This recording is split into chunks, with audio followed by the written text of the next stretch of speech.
Pessoal, e a gente começa falando da chuva em Belo Horizonte, que não dá trégua. A capital deve, inclusive, ter pancadas de chuva nas próximas 2 horas, um alerta de agora a pouco da Defesa Civil aqui de BH. Devido a essas fortes chuvas da noite desta quarta-feira, a Defesa Civil recebeu 48 solicitações entre ontem e hoje. Entre as ocorrências, Ricardo Kertzmann, mais um carro foi arrastado na Avenida Vilarinho, onde o ex-prefeito Calil disse que a situação estava resolvida. Bom dia para você. Bom dia, Júnior. Bom dia, amigos. Sabe que toda vez que eu ouço falar num carro arrastado na Avenida Vilarinho, Júnior, os cabelos que eu não tenho na careca, eles se arrepiam. Porque me traz à tona, me traz à memória aquele acidente envolvendo aquela adolescente, se eu não me engano ela tinha 16 anos, coisas de 4, 5, 6 anos atrás que morreu.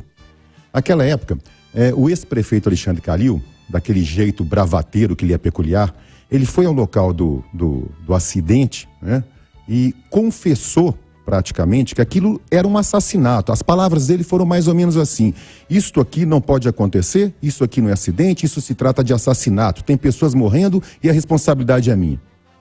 Eu lembro que naquele mesmo dia, indignado que eu fiquei com aquela aparição pública, com aquele proselitismo sobre um cadáver, eu escrevi numa coluna minha no Estado de Minas, e o título da manchete era assim: Calil confessa assassinato. Agora precisa renunciar e se apresentar à polícia. Por que ele foi lá falar isso?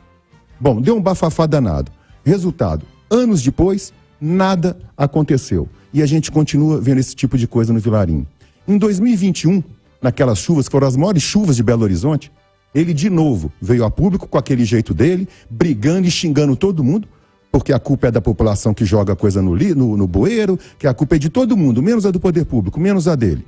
Eu sei que depois daquelas chuvas, em um mês, o bairro de Lourdes, onde ele mora, estava todo bonitinho, todo arrumado. E os bairros da periferia, como lá a Avenida Tereza Cristina, que mais uma vez está totalmente arrebentada por causa das chuvas, continua abandonada. Na campanha agora para o governo, ano passado, a gente ouviu ele repetir as mesmas histórias. Foi tudo resolvido, foi tudo corrigido, eu sou bom. Mentira. Aliás, por falar em mentira, ele durante a campanha adorava acusar o governador reeleito Romeu Zema de mentiroso. Vendo essas cenas que a gente está vendo pelo YouTube agora, se o nosso ouvinte tiver a oportunidade de ver o estado que ficou a cidade ontem, o que aconteceu na Avenida Vilarinho ontem, vai me dar razão. Quando ele disse que resolveu tudo na cidade e chamava ano passado o ex-governador, o governador Zema de mentiroso, a pergunta que eu faço agora é a seguinte: quem é o mentiroso, senhor ex-prefeito Alexandre Calil?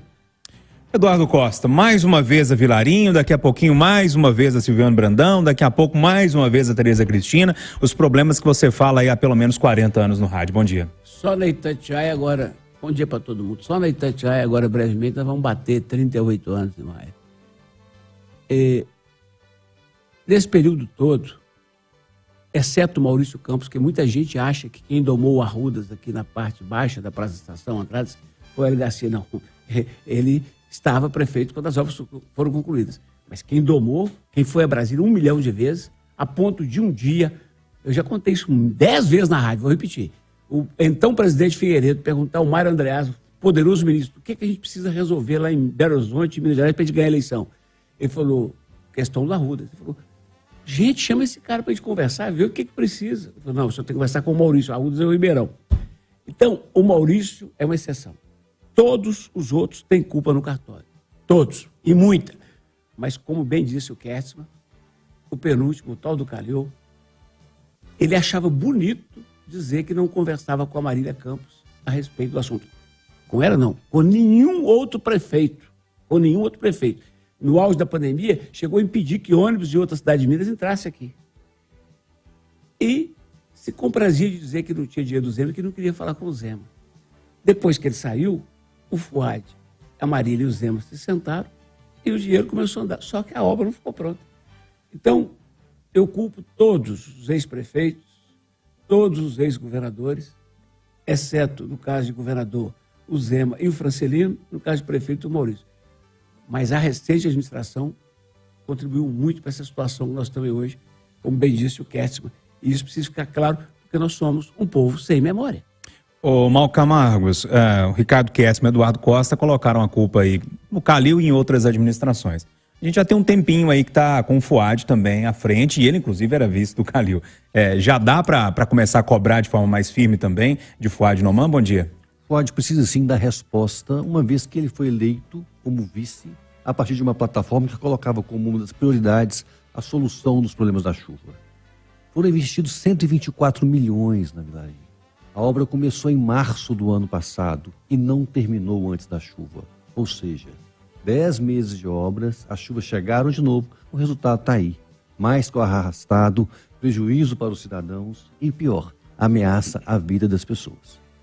Bortoleto, dando bom dia para você e te perguntando, já que a gente está nesse sentido aí de apontar culpados, de quem é a culpa? Bom dia.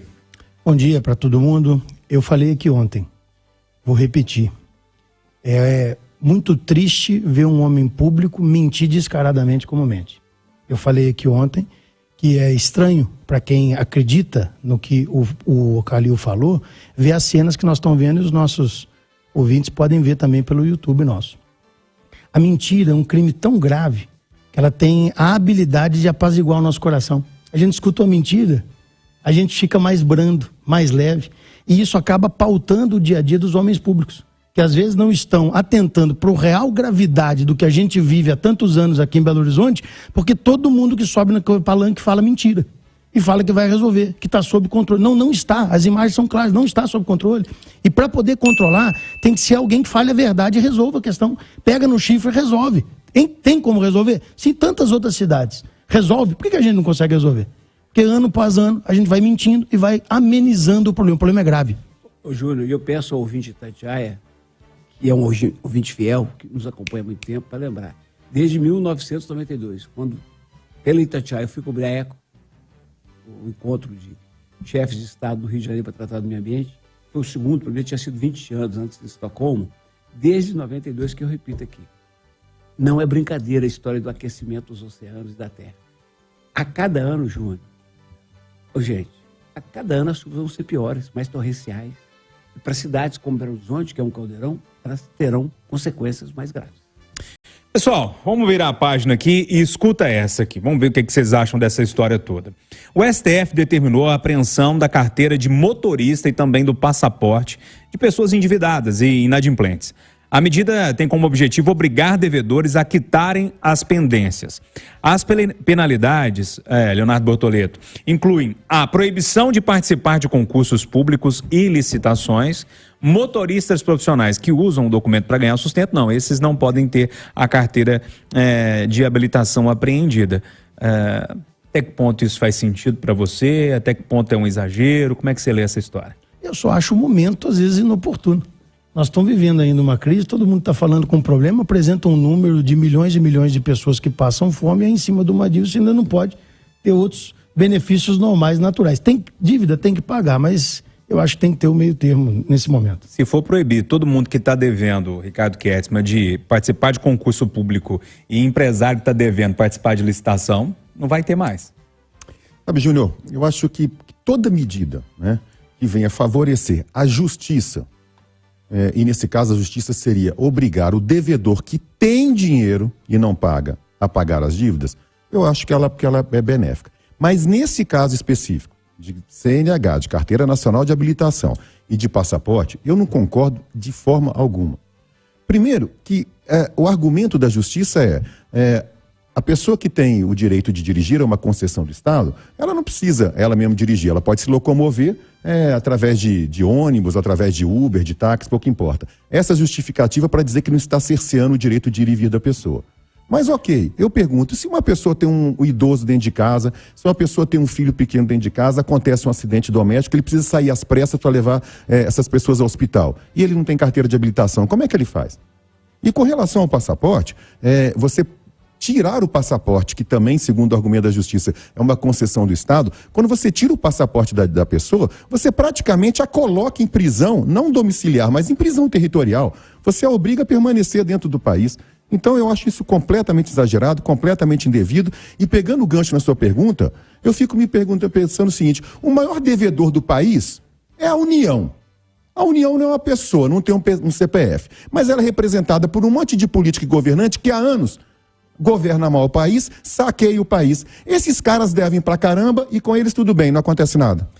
Além desses caras, Mauro Camargo, tem um ranking aqui que eu acabei de acessar, dei um Google rápido aqui, em empresas devedoras. A Petrobras ocupa a primeira colocação, olha para você ver. Telemar Norte-Leste, a segunda posição. E aí vai seguindo a lista aqui, mas na lista tem Nestlé, tem empresas de automóveis, enfim. Só gigante na lista. Dessas empresas, o STF não está se importando? Lojas americanas agora. Também, O grande erro é considerar dever um crime. Dever não é crime. Dever é uma incapacidade de cumprimento de um acordo por um determinado tempo. E quando você pune, tal como a STF está punindo, o cidadão desta maneira, você inviabiliza o potencial que ele tem de honrar com essa dívida com o passar do tempo. Eu fico pensando, Júlio, a solução disso é resolver a mobilidade das cidades, porque quase todo mundo deve. Com as pessoas sem carteira de motorista, vai resolver a mobilidade da cidade. Agora vai paralisar todos os outros serviços, toda a cidade. É isso que o STF quer com essa ação? Eduardo Costa, eu olho para a situação, e a gente falando de carteira de motorista, hoje grande parte das pessoas que perdem o emprego, né? E aí começam a dever, por causa de uma situação muito comum, vão fazer o quê? Dirigir carro de aplicativo. E aí eu fiquei pensando, poxa, como é que vai ficar isso? Pois é, eles não são, em princípio, considerados motoristas profissionais, né? São engenheiros, são enfermeiros, são jornalistas que não têm outra alternativa, vão para o aplicativo. Aí compra um carro e precisa de entrar no tal do juro. Eu pedi o Rômulo ali para fazer um levantamento. O cheque especial, o Rômulo Ávila da Web é bomba isso, que isso me novo, porque eu não sei, não entendo esse treinão. Cheque especial, 133%. Rotativo do cartão de crédito, 428%. Parcelamento do cartão de crédito, 175%. Nós temos um negócio escrito na Constituição Federal de 1988 que o juro não poderia passar de 20%. Lembra disso, mano? E o STF está protegendo quem com essa história? O STF está dizendo que se o banco cobra de você 400% de juros ao ano, você que está tentando sobreviver com motorista de aplicativo e que está devendo, você tem que ficar sem a carteira, ficar sem trabalhar e passar fome, você e sua família, porque o mais importante é proteger o banco que cobra 400% de juros ao ano.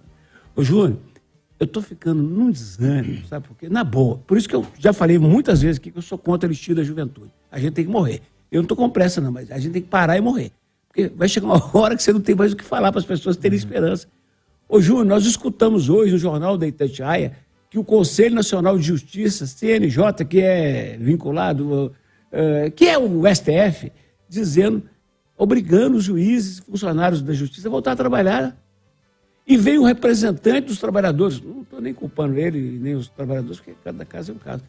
Mas os trabalhadores da Justiça em Minas, que são os que têm os melhores salários, 30% deles, 1 em cada 3, estão em casa até hoje, a pandemia não acabou, não. Ô, gente, e nós falamos isso aqui na rádio. Aí eu começo a cobrar as coisas, o cara fala assim, Eduardo, vai cobrar de outra pessoa. É muito comum no meu Instagram, o cara fala assim, Eduardo, você está cobrando o quê? E o presidente? Aí eu fico sem... E o Sérgio Cabral? Eu fico sem o que falar, amigo. Não, na boa, eu queria tanto gostar e respeitar os ministros da Suprema Corte. Já pra você ver, a Suprema Corte do Brasil. E eu fico rezando para eles aposentarem. Só para fazer uma correção, a minha fala talvez pode gerar algum certo pânico, principalmente os motoristas de aplicativo, né? Lá no início eu dizia, motorista profissional que usa o documento para ganhar o próprio sustento não pode ter a carteira apreendida. Então acredito que os motoristas de aplicativo não devem entrar, né, nessa norma. Não, mas porque eles não... Eu disse aqui, eu fiz a ressalva. Porque muitos deles não são considerados profissionais. Esse tem que provar na justiça. Exato. Vai ter provar vai ser 20 anos. Vai ter essa... Pegando um gancho aí, quando eu estava falando do poder público em relação a isso, a quantidade, e tem um que é muito notório, de senadores, mas tem um em especial, que é devedor contumaz, não paga pensão alimentícia, não paga dívida de condomínio, não paga nada. Eles vão tirar o passaporte desse senador também, ou esse senador vai continuar tendo um passaporte diplomático intocável? Tem esse prefeito que devia ter IPTU. E a justiça dizia que não encontrava esse prefeito dentro da prefeitura, né, para poder ser notificado. Gente, o Bolsonaro não está gastando 950 mil reais, quase R$1 milhão lá nos Estados Unidos, tirando do nosso bolso? Qual é que é a empresa mais devedora do trem aí? Petrobras. Mas não é ela que teve o Petrolão? Que deu a Lava Jato? O Supremo descondenou todo mundo. Pois é. Então, Vamos terminar com uma coisa boa? Pra gente relaxar, porque a pressão começa a subir, né? Clima de carnaval vai aos poucos tomando conta de Belo Horizonte. Ontem mesmo de baixa chuva, viu, Eduardo Costa? O bloco Chama o Síndico, que faz homenagem ao grande Tim Maia, levou milhares de pessoas às ruas de Belo Horizonte. O carnaval chegou. Pois é. E chama o síndico, porque todo mundo xinga o síndico. E o carnaval lá na Bahia? Bahia com Afonso Pena, né? Vai ser mais um ano que eu escapo. Já consultei a diretoria aí. Eu vou na Afonso Pena sábado. Mas na Bahia, foi 30 anos seguidos. Bahia com Afonso Pena, cobrindo essa tristeza. Ô, Mal Camargo, já sabe o bloquinho que você vai ou não? O meu bloquinho é o bloquinho da cama, mas eu gosto muito de ver a cobertura e ver a alegria que a cidade fica. O carnaval, de fato, muda a cara de Belo Horizonte. Já muda por as cercas que estão instaladas em vários prédios, uma proteção que a cidade já vai fazendo para poder se preservar o patrimônio de milhares de pessoas e a garantia que a prefeitura está tentando fazer com os ambulantes, com os banheiros químicos, para tentar minorar os problemas. Agora, para quem está lá, é uma festa que eles adoram, que eles curtam bem este carnaval. Ô, Ricardo Kertzmann, e o seu bloquinho? Meu bloquinho chama Uber Pai. Porque é ficar levando e buscando a filha. Vai 10 da noite, volta às 5 da manhã. Eu acho que uma hora dessa eu vou pegar um gancho aqui na Itatiaia, fazer uma propaganda, divulgar meu telefone, que nos intervalos eu faço uma corrida e ganho um extra. Mas eu tenho uma boa notícia pra você. O bom do carnaval aqui de Belo Horizonte é que ele acontece mais durante o dia. Não vai precisar você ficar acordado à noite, não. É mais tranquilo um pouco. Eu tenho um consolo pra ele, né? Porque eu criei uma filha, 20 anos depois criei uma outra filha. E agora, 20 anos depois, me preparo para levar e buscar a neta. A neta, daqui a pouquinho. Ô, Bortoleto, o Márcio Lacerda falou ontem no artigo que o carnaval foi ele que inventou aqui em Belo Horizonte. Não, foi por culpa dele que voltou isso tudo que tá aí, Mas foi por causa dele mesmo, né? Exatamente. Aí é fato, foi por causa dele que voltou. Ou contra ele, né? Começaram a ter. No meu caso específico, na época da folia, nós temos um bloco já organizado na minha casa, Unidos dos Travesseiros lá de casa. Funciona bem, que é uma beleza também. Ô, turma, cobertura da Itatiaia a todo vapor, a todo vapor. A gente está acompanhando tudo, para e passo. Para você que está por dentro, quer saber e ficar por dentro de tudo, a gente vai trazer todas as informações. Tem um amigo que eu não conto, que vai chegar às 4, quando o Cast vai chegando com a filha dele em casa, teu amigo vai chegar às 4 para trabalhar. É, mais ou menos por aí. Pessoal, ponto final na nossa conversa de redação, que teve Leonardo Bortoleto, Ricardo Kertzmann, Malco Camargos e também Eduardo Costa.